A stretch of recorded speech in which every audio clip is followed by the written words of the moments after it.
7. Tem o seguinte texto: e a paz de Deus, que excede todo entendimento, guardará os vossos corações e os vossos pensamentos em Cristo Jesus. Filipenses 4, 7. Toda a igreja lendo esse verso, por favor. E a paz de Deus, que excede todo entendimento, guardará os vossos corações e os vossos pensamentos em Cristo Jesus. Filipenses 4, 7. Glória a Deus. Vamos entender o verso, né? A paz do Senhor, ou seja, esse momento que a gente sente a presença de Deus, que nos traz a paz, porque sem Deus não tem paz. Não adianta vamos buscar qualquer forma de preenchimento da sua vida, sua mente não tem paz. Só há um que cabe para preencher isso, chama-se Deus. Então a paz de Deus, que excede a todo entendimento, tudo aquilo que você pensa, tudo aquilo que você sabe, tudo aquilo que você crê, se não tiver Deus, tem que exceder isso, né? Que excede a todo entendimento, pensamento, guardará os vossos corações. Veja que Deus está interessado no coração, mas Ele não esquece do pensamento, porque uma coisa está ligada à outra, né? Guardará os vossos corações e os vossos pensamentos em Cristo Jesus. Então, queria que a igreja lesse mais uma vez, depois as irmãs e irmãos, e finalizamos, para a gente sedimentar um pouco essa passagem, que o tema da mensagem é mente vazia, oficina do inimigo, e nós vamos entender um pouco disso através da palavra hoje. Então, toda a igreja lendo mais uma vez o 4:7 de Filipenses. E a paz de Deus, que excede todo entendimento, guardará os vossos corações e os vossos pensamentos em Cristo Jesus. Filipenses 4, 7. Glória a Deus. Agora, só as irmãs, bem bonito, por favor. E a paz de Deus, que excede todo entendimento, guardará os vossos corações e os vossos pensamentos em Cristo Jesus. Filipenses 4, 7. Agora, os varões, por gentileza, bem forte. E a paz de Deus, que excede todo entendimento, guardará os vossos corações e os vossos pensamentos em Cristo Jesus. Filipenses 4, 7. Glória a Deus. A última vez para fixar na mente agora, Filipenses 4:7. E a paz de Deus, Que excede todo entendimento, guardará os vossos corações e os vossos pensamentos em Cristo Jesus. Filipenses 4, 7. glória a Deus. O entendimento dessa matéria, dessa palavra, é saber que a nossa mente, o nosso pensamento, ele tem uma dimensão muito grande. Você vai daqui na China, daqui no Japão, em um segundo. De repente está pensando aqui, de repente está pensando lá. E isso acontece às vezes à noite. Você acorda e de repente você não consegue dormir, porque o pensamento começa a viajar. É ou não é verdade? E aí você não tem aquela capacidade de dominar isso, você como ser humano. Mas Deus tem a capacidade de te dar a paz. E a paz de Deus, que excede a todo entendimento, guardará os vossos corações e os vossos pensamentos em Cristo Jesus. Lembre-se que é nele, é no amado, é no Senhor Jesus que Ele vai guardar a nossa mente. Amém? Amém. Glória a Deus. Tiago, falando no capítulo 1, no verso de número 15, ele fala assim: depois de havendo a concupiscência. O que é concupiscência? É o desejo. Concupiscência é o desejo, é a vontade, né, de fazer algo. Então, mas a concupiscência aqui é o desejo de fazer algo que não agrade a Deus. Não é o desejo de agradar a Deus. Aqui tem essa conotação quando o Tiago escreve essa carta, que é a concupiscência concebida, ou seja, gerada na mente, ela vai trazer à luz o pecado, diz aqui. E o pecado, sendo consumado, gera morte. Então nós entendemos, quando Deus quer nos falar isso, que o que está no teu pensamento, o que vai no teu pensamento, ele tem uma ideia de que, se você der vazão a esse pensamento, você vai começar a perceber que a sua carne vai prevalecer. E aqui a ideia é você mortificar a carne. Paulo escreve aos Romanos assim: miserável homem que sou, quem me livrará do corpo dessa morte? Por quê? A nossa tendência é fazer o mal. O bem que eu quero eu não faço, mas o mal todo dia está diante de mim. Então, o pensamento, ele é o começo de toda a problemática, às vezes, do pecado. Então, se a pessoa não usar a sua mente sã, voltada para Deus, pensando em Deus, a tendência dela é cometer pecados. Porque a carne, ela vive no mundo natural, e o mundo natural está diante dos seus olhos, e os seus olhos muitas vezes geram a concupiscência. Então é através do olho que vem o desejo, que vem a vontade, e Deus quer nos corrigir disso nessa manhã. Por quê? Para que experimenteis qual seja boa, pode falar, boa, perfeita. Aonde que está isso? Romanos 12:2. Então, meus irmãos, eu vou trazer aqui um texto da Bíblia, porque Deus, ele diz assim, que é o culpado, ele não tem por inocente. Não adianta que Deus não é aquele ser que passa a mão na cabeça, não. Às vezes a gente, como pai, o filho está cometendo erro, tadinho, vai lá e passa. Deus não faz isso. Mas, por outro lado, também a benignidade dele traz para nós uma segurança de que, se eu confessar o meu pecado, ele é justo e fiel para nos perdoar. Então, se por um lado ele não passa a mão na cabeça, por outro lado ele está pronto para nos perdoar. Amém, igreja? Então a sua mente, o seu pensamento não precisa ser voltada para as coisas do Senhor. Por isso, nós os pastores aqui insistimos em você guardar a palavra de Deus. Eu escondi a tua palavra no meu coração. Aonde que é? No coração, não é na mente. Veja que o salmista lá no Salmo 119:11, ele fala: escondi a tua palavra no coração. Não é na mente, porque a mente ela divaga. Então o coração é que guarda. No meu coração, para eu não pecar contra ti. E Tiago, falando aqui, ele fala assim: depois de havendo a concupiscência, ou seja, o desejo formado na mente, aí vem a luz do pecado, ou seja, começa a anunciar ali a decadência, a caída.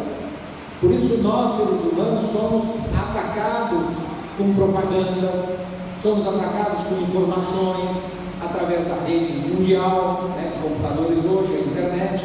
Então o que a gente tem que fazer? Olhar para Jesus, o autor e consumador da fé, o qual pelo gozo que estava proposto, suportou a afronta da cruz, desprezando a afronta, e hoje está sentado à destra de Deus. Lá em Hebreus 13 fala isso, 12 minutos. Voltando, Tiago diz assim: então, depois de haver dado a consciência concebida, dá luz do pecado, e o pecado sendo consumado gera a morte.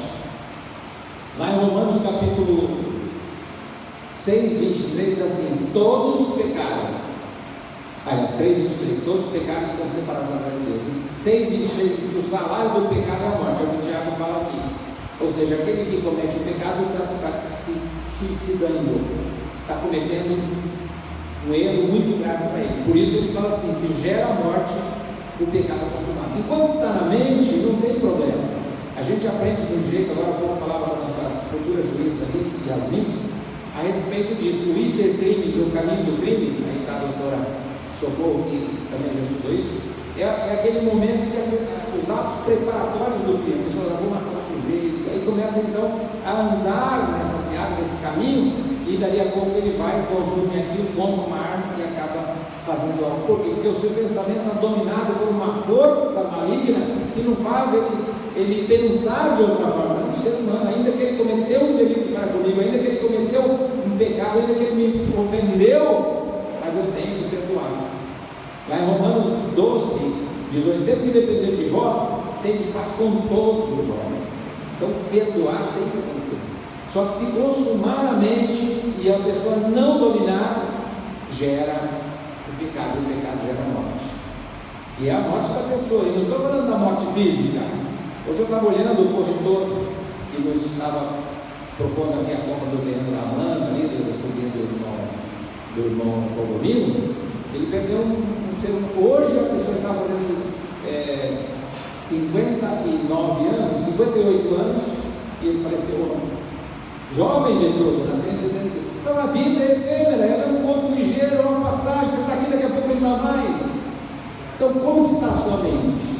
A mente é algo que tem que ser dominada pelo Espírito Santo de Deus. É Ele quem tem que ter o controle absoluto da sua mente e da sua vontade. Porque a vontade de Deus é boa, perfeita e agradável. E nós queremos isso, queremos ou não queremos? Então nós temos que entender que a nossa mente vazia, ela se torna um antro de manipulação maligna. Como que é isso, pastor? A manipulação maligna ela não se dá através de uma leitura do pensamento pelo inimigo. Ele não tem essa capacidade. Deus não deu a ele, ainda que ele tenha poderes, ainda que ele seja dotado de algumas atribuições, mas ele não tem esse poder de ler a tua mente. Mas ele tem o poder de te influenciar através dos atos, daquilo que você fala, daquilo que você pensa. Lá em Provérbios 18 diz: a morte e a vida estão no poder da língua, aquele que ama como o seu fruto. Ou seja, a mente gera e você fala, e aí você recebe, porque o plantio é facultativo, mas a colheita é obrigatória. Planta-se o que quiser, mas vai colher aquilo que plantou. Vamos ver um texto dentro dessa introdução que nos remete a esse fato de você às vezes estar sem fazer nada, e o inimigo vai aproveitar essa chance. Ele não é bobo. Ele olha a tua condição e fala: está pronto o caminho para eu agir. Porque é assim que Deus faz, permite que ele faça.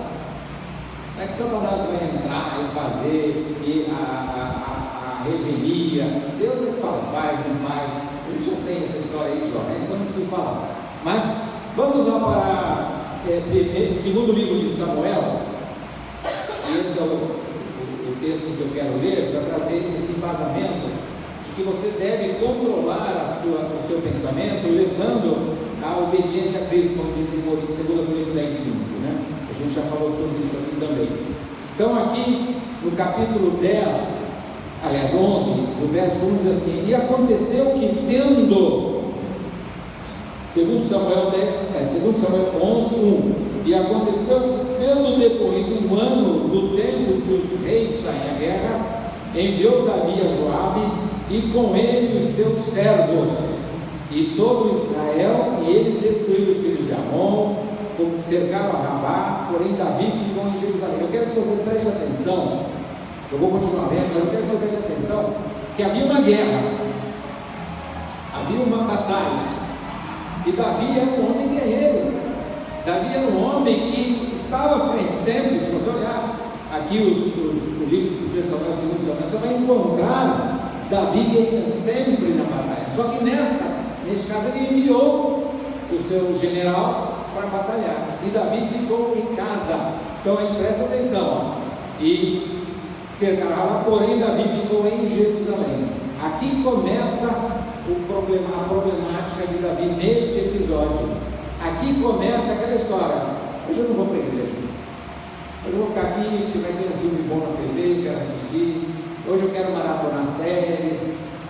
Então começa no claustro psíquico, dentro da mente, a vontade de fazer alguma coisa, e às vezes nem é por mal, mas nós vemos aqui em Tiago que a consciência dá luz ao pecado. E Davi está aqui belo e folgado no seu palácio, tudo em paz, né? A guerra já acabou, vou ficar aqui em casa tirando um cochilinho à tarde, né? Então, vamos ler o 2 agora. E aconteceu que numa tarde Davi se levantou do seu leito e andava passeando no terraço da casa real. Estava lá em cima, dando aquela olhadinha básica, deixa eu ver como está o reino, né? E viu do terraço uma mulher que se lavava, estava tomando banho, e era essa mulher muito formosa à vista, e mandou Davi indagar quem era aquela mulher. E disseram: porventura não é a Batseba, filha de Elinã, mulher de Elias, o Eteu? Então Davi mandou mensageiros e mandou trazê-la, e ela veio, e ele se deitou com ela, pois já estava purificada de sua imundice, já havia passado o tempo da sua regra. Então voltou ela para sua casa, e a mulher concebeu e mandou dizer a Davi: estou grávida. Veja que a Bíblia é um livro perfeito, é um livro super perfeito. Aqui Davi, o homem segundo o coração de Deus, comete um erro. Davi tem que morrer, tem que ser apedrejado. Presta atenção que o ponto central é o que Davi estava fazendo em casa. Ele estava ajudando o João. O que o João faz? Nada. Ele estava fazendo nada. Percebe? O fato de Davi estar em casa nos relata que a sua mente estava vazia.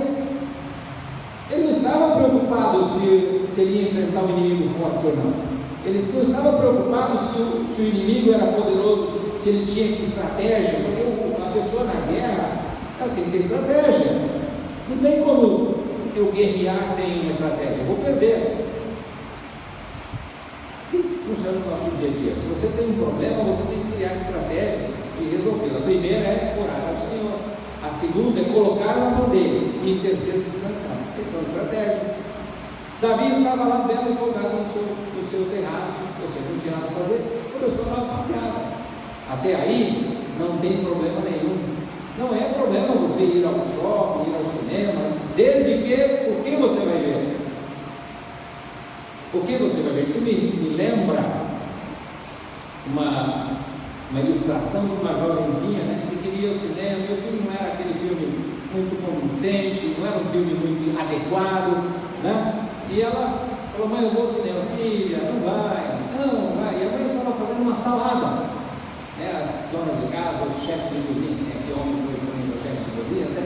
Ela estava fazendo salada, raspando a cenoura, raspando o chuchu, raspando a abobrinha, raspando aquele negócio todo.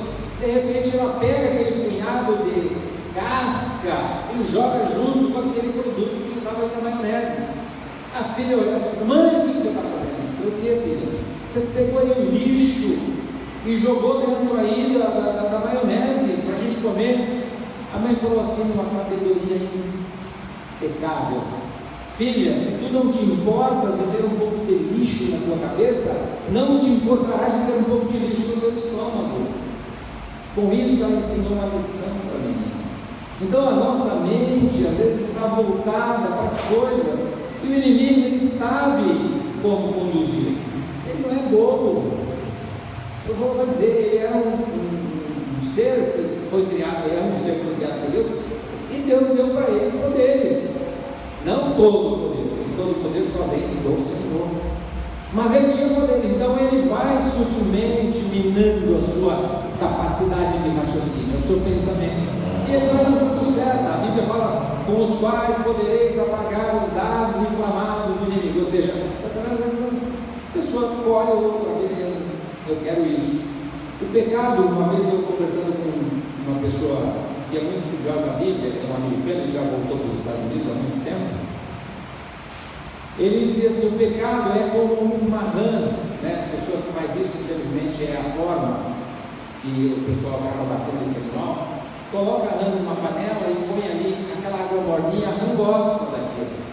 E ela vai ficando ali acomodada, e ela vai adormecendo até que ela morre queimada ou cozida. E segundo ele me informou, eu não tenho domínio sobre essa prática. Mas eu quero trazer aqui a ilustração que Satanás, ele faz isso. Ele prepara uma panela e põe você lá dentro. E ele vai devagarinho: não, mas é só hoje que você não vai à igreja. Não, é só hoje que você não vai falar de Jesus. Não, é só hoje que você não vê a Bíblia. Não, é só hoje que você não ora. E aí a coisa vai devagarinho, e você vai amortecendo, a tua mente começa a desviar, já começa a pensar em outras coisas, vai distanciando, e aí ele sutilmente vai empurrando a depressão, a desgraça, o desgosto, o desânimo, vai empurrando na sua cabeça com setas, com flashes, e você vai absorvendo isto. E aí a mente está vazia, não está ocupada com a palavra de Deus. O que acontece? Ela vai absorvendo. Sabe aquela espuma que está sequinha, você joga água, ela vai absorvendo. É assim que funciona pelo cérebro. Ele vai lançando, a oficina está vazia, então deixa eu trabalhar nela. Por isso que a mente vazia é a oficina do inimigo. Davi estava ali, sem fazer nada, não estava ocupado com as coisas. Ele estava preocupado com o seu bem-estar. Está tudo em paz. Não que ele não tenha direito ao lazer, absolutamente. A questão é: aonde estava o seu pensamento? Quando ele viu aquela senhora tomando banho, é claro que aqui deu uma conotação, né? O que aquela mulher estava fazendo ali exposta, né? Se não for uma obra maligna, não era para estar daquele jeito também, ainda mais perto do palácio do rei. Mas não é o caso aqui, não estou falando desse sentido, estou falando do sentido da mente. Davi olhou. Olhar é pecado? Não. Por isso que Tiago fala aqui: primeiro, concebe-se na mente. A concupiscência, o desejo está aqui, ó. na mente dele concebeu a luz do pecado. Davi então teve desejo que culminou com o pecado, adultério. E aí então ele comete esse deslize, esse pecado para com Deus, porque a mente estava vazia. Cuida da tua mente, cuida. Mas a Bíblia fala que tem que cuidar do coração, tem que cuidar de tudo. Lembre-se que você é templo do Espírito Santo de Deus. Lembre-se que Deus não habita neste prédio, Ele habita dentro de você. Esse prédio é um mero coadjuvante, ou seja, é algo que está aqui para que a gente possa se reunir, trazer vidas para serem salvas, ouvir a palavra de Deus e sair daqui pregando o Evangelho, com a mente cheia da palavra de Deus. A boca fala do que o coração está cheio. A boca é porque vem do pensamento. Nosso organismo é tudo perfeito. Deus fez uma máquina maravilhosa. Tudo funciona. Tudo. Às vezes eu bebo água, a gente faz xixi, ou seja, é algo perfeito. Tudo funciona. Se você não bebe água, o seu organismo não funciona. Se você não funciona, você morre de condição. Então a mente foi criada por Deus. E olha, segundo o estudo, ele fala 10% da gente usa. Imagina se o homem tivesse a capacidade de usar os 80%. Então a mente ela é algo muito volátil, muito cheio de vontade de querer fazer. A questão é o que você quer fazer. Qual é o seu desejo? Volte o meu pensamento para Deus. A Bíblia fala: buscai as coisas que estão de cima e não as que estão de baixo. Buscai as coisas celestiais, não as terrenas, porque as terrenas são diabólicas. A mente precisa estar sarada. Tem até um hino na Carlinhos: minha mente está sarada, meu corpo podia ser canteiro. Não adianta eu querer cantar aqui que eu vou estar fora. Importante que a mente esteja sã. Mente sã, um corpo só. Muitas doenças geram na mente. É o chamado psicossomático, aquela doença que começa a eu estou doente, acho que eu estou doente, e aí começa a ficar doente. Por quê? Porque gera uma legalidade para o inimigo colocar uma doença em você. Agora você está doente, fala: eu não estou doente, aí eu libero seu corpo. Seu corpo trabalha para não sair, porque Deus te deu permissão de você vencer isso. Mas está aqui na mente a capacidade de você gerar vida. Davi não tinha nada de ficar ali, tinha que estar lá. Ou então ele ia lá, não que Davi não fez, ele escreveu os Salmos. E Davi, depois desse episódio, ele é confrontado por Natan. A gente sabe a história. Davi fez o erro. Aí ele viu que ele fez aquela bagunça toda, falou: deixa eu consertar o negócio, que eu errei, Só que ele quis consertar a moda humana. Então por isso você também entenda, a sua mente vai produzir o pecado se você deixar, e aí você vai tentar consertar humanamente falando. O que vai acontecer? Vai ficar mais problema ainda. Davi não viu solução, falou: não, chama o marido dela, ou seja, vou dar um jeitinho brasileiro aqui, chama o marido dela para ele dormir com ela, aí vão falar que ela está grávida dele. Só que Deus não deixa acontecer isso, porque o culpado ele não tem por inocente. Está vendo? Davi se errou. Reconheça, você errou. Então, assuma. Só que Davi, não, vou resolver isso aí. Chamou o Urias, falou: vai lá para sua casa, ô jovem, manda o Urias aqui, vai lá para sua casa, aqui com a sua esposa. Vamos dar um jeito de resolver essa besteira que eu fiz. Só que Urias era um homem temente a Deus, o pensamento dele não era: vamos, o povo está em guerra, o rei quer que eu volte para folgar com a minha família. Não, eu vou para a guerra. Não foi. Isso gerou um problemão para Davi, porque Davi viu: poxa, o que eu dei à luz ao meu pecado, eu não estou conseguindo resolver. Fala: não, vou dar um jeito. É aquela história: quando você tenta resolver, vai afundar. Lembra de Jonas? Jonas vai à grande cidade de Nínive, pregue lá a minha palavra, senão eu vou me submeter àquela cidade. Jonas fugiu para Tarsis. Primeira coisa, ele desce, já preguei isso aqui, ele desce para a cidade de Tarsis, para Jope. Depois ele vai para o porto, depois ele vai para o navio, depois ele vai para o porão do navio, depois ele vai para o fundo. Só acontece isso. Não foi o que aconteceu com Davi? Começou a geração do pecado na sua mente, desceu. Aí ele vai vou resolver, vou enganar aqui o ser humano. Esse fruto do ventre é de Urias. Deus não permitiu que Urias fosse. Então, vamos resolver. Mandou Urias para a frente de batalha com uma carta de próprio punho de Davi, mandando na mão dele, vai lá, entrega para Joabe. Aquela sentença de morte estava na mão de Urias e ele leva para Joabe e Joabe cumpre aquilo que o rei determina. Ou seja, você tem o poder de decisão na sua mão. Não é o inimigo que manda em você. Você tem o poder de decidir se você quer o bem ou não. Urias leva, Joabe cumpre o que o rei mandou. Joabe também não entendia nada. Se o rei mandou é porque está merecendo, né? Foi lá. Pôs Urias lá na frente, afastou todo o exército. O que ia acontecer com o homem sozinho? De batalha não morreu. Pronto, resolveu o problema. Que bonito, né? Tudo porque lá atrás a mente estava vazia. A concupiscência deu a luz ao pecado. E o pecado gerou a morte, não só de Urias, nesse caso literal, como o filho desse fruto do pecado. Morre essa criança. A mente não pode estar vazia, ela tem que estar firmada na palavra de Deus. Esse aqui é um instrumento que Deus deixou para que a tua vida seja próspera, para que você experimente qual seja a boa, perfeita e agradável vontade de Deus. E Davi está bem folgado lá. É jeito brasileiro, jeito do ser humano, dá um jeito.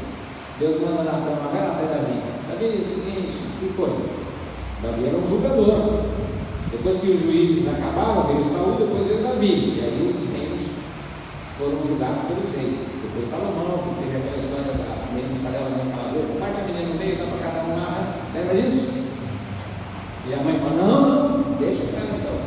Sabedoria de Deus. Não é de Salomão, você fala, Salomão, Deus deu para ela. Não esqueça disso, sempre é Deus que está no mundo. Natan vai Davi, é o seguinte, tinha um senhor que tinha uma ovelha, estava assim, e o outro tinha muita ovelha, aí aquele dono daquelas ovelhas matou a ovelhinha no meu, e aí, esse cara tem que morrer. É, Davi? Não, você é esse cara. Então Deus não deixa encoberto. Por isso a nossa mente tem que estar voltada para o Senhor. Volte para o Senhor. Busque as coisas do Senhor. Leia a palavra. Entenda a palavra. Não entendeu? Busque o Espírito Santo. Eu quero saber o que é isso. Me revela. Traga-me uma luz aqui para que eu possa entender. Pastor, não entendi o que quer dizer isso. Você não entende tudo não. Quer dizer o que você vai entender? Isso tem aqui. Mas uma coisa é certa, o Espírito Santo não deixa a gente enganar. E a gente tem aquela palavra rema, aquela palavra reveladora para a tua mente. Amém? E aí Davi então percebe o erro. Por quê? Porque um dia a mente estava vazia, não estava fazendo nada. Hoje eu vou ficar sem fazer nada. Tem aquela história que a pessoa, por que você acorda cedo? Eu acordo cedo para ficar mais tempo sem fazer nada. Aí é bom, né, meu? Ou seja, ocupe a sua mente, ocupe com as coisas do Senhor. Pensa assim, o que eu vou fazer hoje?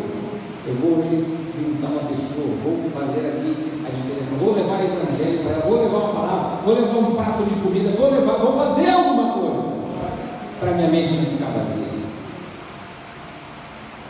Lembre-se, o inimigo aproveita a oportunidade. Sabe aquela história do ladrão, a ocasião faz o ladrão? Já ouviu falar disso? Ou seja, o ladrão está passando, vê a pessoa distraída com o celular na mão. Esses dias, uma das nossas advogadas lá estava no metrô com o seu celular. Sabe? Daqui a pouco foi fechar a porta, ele pegou o celular dela e vazou. Agora ficou dois na mão dela, está esperando até hoje. Por quê? Porque houve uma oportunidade, a pessoa não vigiou. Então, a vigilância é algo do cristão, do homem e da mulher de Deus. Tem que vigiar. Não deixe a mente desocupada. Ocupe com a palavra de Deus.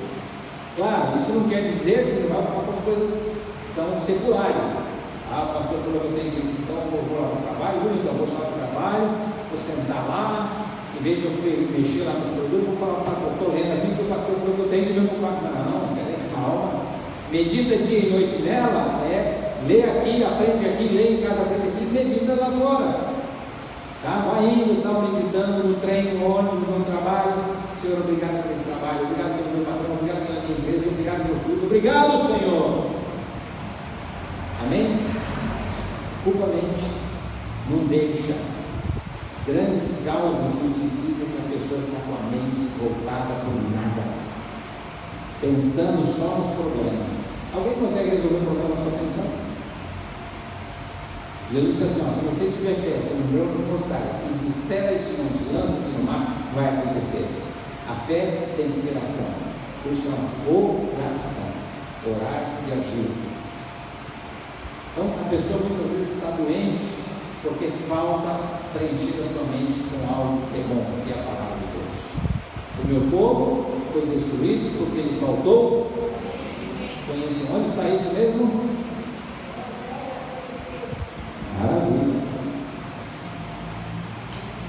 Esse é o segredo. A mente vazia, ela é usada pelo inimigo. É usada pelo inimigo. E nós sabemos que a nossa vida, ela foi feita, né? Nós nascemos a imagem e semelhança de Deus para fazer as coisas que Deus nos deu privilégio. Falar da palavra de Deus é um privilégio. Você não tem que pensar que é um peso. Não, você tem que ir lá visitar. Meu Deus, tem que ir lá falar. A pessoa está lá e tem que ir lá orar. Não! Você tem que dizer assim: vou lá, porque Deus tem algo para fazer na vida dessa pessoa. Eu vou lá, vou dar uma visita com o pastor para eu ir lá, trazer essa pessoa para Jesus. Um dia ela vai morar comigo no céu. Olha que coisa maravilhosa. Irmã Thaís, amém? Então é isso, pessoas. Nós precisamos ocupar a nossa mente com as coisas do Senhor, buscar as coisas que são de cima. Ou seja, as coisas que são de cima são celestiais, são maravilhosas. Uma vez o Samuel me pregou aqui em janeiro agora, tinha 5 anos. Pai, por que a gente tem que ir para o céu? Eu falei: como assim? Não, eu não quero ir para lá, não tem nada para fazer lá. Eu falei: você que não sabe, tem muita coisa para fazer no céu. Tem muito. Criança não tinha entendimento de 5 anos, por que eu vou morar no céu? Tem que pegar para lugar? Claro que tem. Primeira coisa que você vai fazer lá é adorar o Senhor eternamente, o tempo todo. E nós vamos ter uma vida. Deus não vai levar a gente para ficar lá em morte. Não, a gente vai ter vida. Mas isso não vai falar agora. O importante é a sua mente estar voltada para a palavra de Deus. Lembre-se desse texto de Davi. Ele não está aqui à toa. Não foi escrito só para dizer: olha, está vendo? Ele era um homem segundo o coração de Deus. Mas olha o que ele fez. Não, não foi isso. Deus está dizendo assim: ó, aquele que ouve essas palavras e se arrepende, Deus olha para ele e perdoa. Davi se arrependeu. A criança dele ficou lá jejuando. Ele ficou lá, chorando aos pés de Deus. Chorando, barulho. E a criança não melhora. Não ia melhorar. Não ia melhorar. Isso aqui tem uma conotação espiritual. Precisou morrer aquela criança para Davi falar: opa, eu errei. E ele foi dobrar os pés do Senhor. É óbvio que a consequência desse pecado deu continuidade na família de Davi. Não vou entrar nessa história aí de Absalão, de Aminadab, aqueles filhos de Davi, né, do incesto que teve. Mas ele se arrependeu. Então lá em Eclesiastes 1:8 diz assim: em todo tempo sejam alvos os teus filhos e nunca falte o óleo sobre a sua cabeça. Em todo tempo confesse o teu erro. Você está lavando a sua roupa. Às vezes eu chego lá e ela põe a roupa na máquina.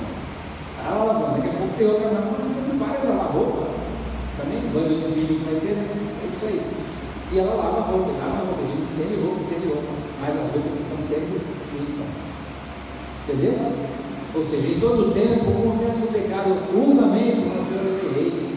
E não é aquela história: Senhor, perdoa a multidão dos meus pecados. Conversa mole: Senhor, eu menti, eu pensei mal, eu desejei a morte, eu me prostituí. Isto é confissão. Esse negócio de falar: perdoa. Primeira João 9: se nós confessarmos os nossos pecados, Ele é fiel e justo para nos perdoar os pecados e ainda de gratificação nos purificar da injustiça.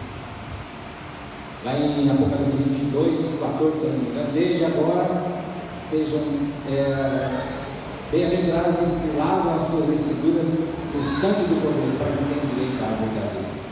A mente precisa estar sarada. E ela sara quando você busca a palavra de Deus, quando você está na presença do Senhor. E hoje nós estamos aqui, e não é amanhã que nós não vamos estar. Não tem aquela oração, Senhor, obrigado, eu na tua presença. Conversa mole, você não tem que declarar que você tem, não pode sair dela. Então, Senhor, obrigado porque eu estou na tua presença. Usa a minha mente, usa o meu coração, me usa, Senhor. Não tem um hino que fala, usa-me, usa-me. E eu não vou poder cantar, viu, meu Deus? Fica tranquilo. Ah, Cássia está aqui, Cássia. Vou cantar, vou fazer um bom sermão, não sei o nome. Usa-me, Senhor. Porque a mente, ela tem que ser voltada para o Senhor. A nossa vida, ela é atacada dia duramente. Segundo Coríntios 10:4, as armas da nossa ministração não são carnais. Não adianta você querer usar sua capacidade intelectual, seu nível de estudo. Não, esqueça, isso não tem valor perante o mundo espiritual. Tem perante os homens. Olha, o cara tem 4, 5 faculdades, tem 500 pós-graduação. Para o mundo, joia. E deve ter sim. Mas para o mundo espiritual, armas da nossa milícia não são carnais, mas sim poderosas em Deus para a destruição das fortalezas. Amém? Quer destruir o pensamento, aquele que está ali maquinando, à noite acorda, não consegue dormir, meu Deus, o que estou pensando? Acontece comigo, não pensa que não acontece. Ah, o pastor é blindado, conversa mole. Eu não sou blindado, eu sou tão humano como vocês, tão carne e osso como vocês. Às vezes eu acordo 4 da manhã, 3 da manhã, e o pensamento voando. O Senhor não dá. Aí pensa no problema daqui, pensa no problema, sabe o que eu vou fazer? Eu não vou resolver nada agora à noite. Então eu começo. Em paz me deitarei e dormirei, porque só o Senhor me faz habitar em segurança. Eu deitei e dormi, acordei do Senhor me sustentou. O Senhor é meu pastor e não faltará. Aquele que habita no esconderijo do Altíssimo a sombra, e começa a falar a palavra de Deus. A minha mente começa a fervilhar a palavra de Deus. E a palavra de Deus vai produzindo efeito. Daqui a pouco eu não sei quando eu parei de citar a palavra porque eu já dormi. E no outro dia eu acordo vivo. Que coisa, né? Deitei, dormi, acordei porque o Senhor me sustentou. Vence o mal com a palavra de Deus. Sua insônia, esquece. Sua depressão, esquece. Seu problema físico, esquece. Coloca no nome do Senhor. Romanos 8:37 para finalizar. Mas em todas essas coisas somos mais do que vencedores por aquele que nos ama. Deixa sua mente nas mãos do Senhor. Usa a minha mente para o teu louvor, para a tua glória. Amém, igreja? Glória a Deus. Eu quero convidar aos que podem se colocar em pé. Os que não podem permanecer sentados, não há problema nenhum, não tem mistério nenhum, não tem recriminação nenhuma. Eu pediria que você agora fechasse os seus olhos, curvasse a sua cabeça e desse uma reflexão, faça aquela revisão interna, né? Como tem sido os seus pensamentos diante do seu dia a dia, com o esposo, com a esposa, com o patrão, né? Lá em casa, na escola, como tem sido a sua realidade no seu dia a dia, tem sido com louvor e honra da glória do Senhor.